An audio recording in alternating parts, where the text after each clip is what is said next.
அனைவருக்கும் இனிய வணக்கம். எனது பெயர் ரஞ்சிதா. நான் இன்று புதுமை பெண்கள் பற்றி பேச வந்துள்ளேன்.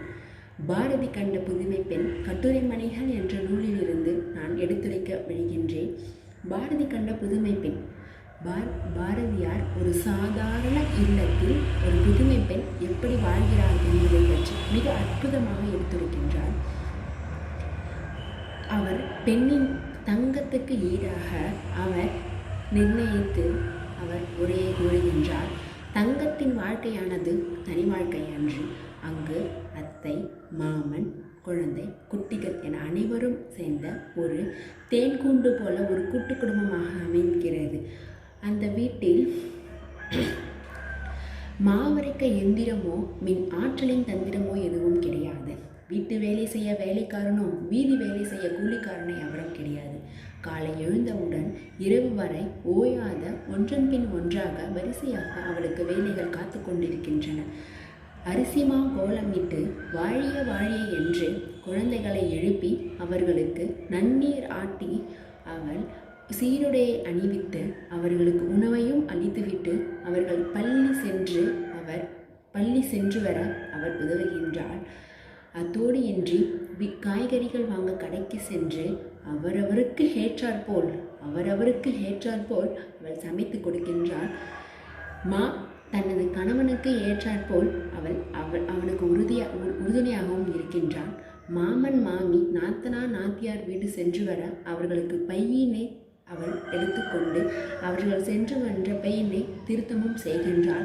இப்படி ஒன்றன் பின் ஒன்றாக அவள் வேலையை செய்து கொண்டு பின் அவளுக்கான வேலையையும் அவள் செய்து கொள்கின்றாளே, அவளே இந்த காலத்தான புதுமை பெண்கள் என்று நான் எடுத்துரைக்க வருகின்றேன். பாரதி கண்ட புதுமை பெண்கள் அவ்வாறு இருக்கின் தற்போதைய புதுமை பெண்கள் எடுத்துக்காட்டாக எனது வாழ்க்கையை நான் கூற விரும்புகின்றேன். அடுப்பூதும் பெண்களுக்கு படிப்பதற்கு என்றும் ஒரு ஊரில் தான் நானும் வாக்கப்பட்டு உள்ளேன். தற்போது நான் உங்களிடம் ஒரு புதுமை பெண்ணாக நான் போராடி பேசிக்கொண்டுள்ளேன்.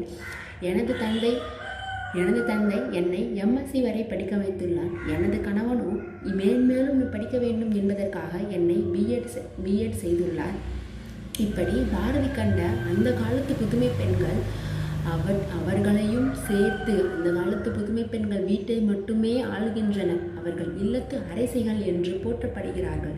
தற்போதும் இல்லத்து அரசிகள் என்று நாங்கள் போற்றப்பட்டாலும் எனது கனவுகளுக்காக நாங்களே போராடி கொடுக்கின்றோம். நாங்களே இந்த காலத்திலேயே புதுமை பெண்கள் என்று நான் கூறுகின்றேன். ஒரு ஆண் படித்துவிட்டால் அதானது அவனுக்கும் அவருடைய குடும்பத்துக்கும் மட்டுமே சொந்தமானது.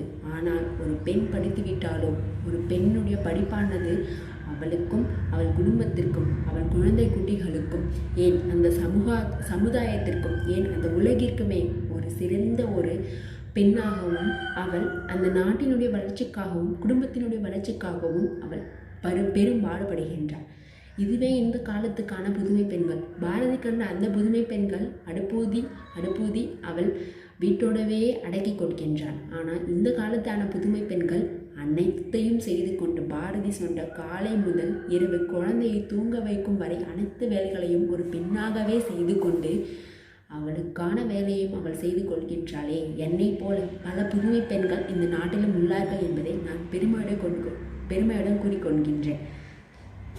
ஒரு புதுமை பெண் எப்படி இருக்க வேண்டும் என்பது அந்த காலத்து பாரதியார் சொன்ன மாதிரி இல்லாமல் அதையும் சேர்த்து இந்த காலத்தான புதுமை பெண்களை போன்று நானும் ஒரு உதாரணமாக உங்கள் முன் நின்று பேசிக்கொண்டிருக்கின்றேன். நன்றி, வணக்கம்.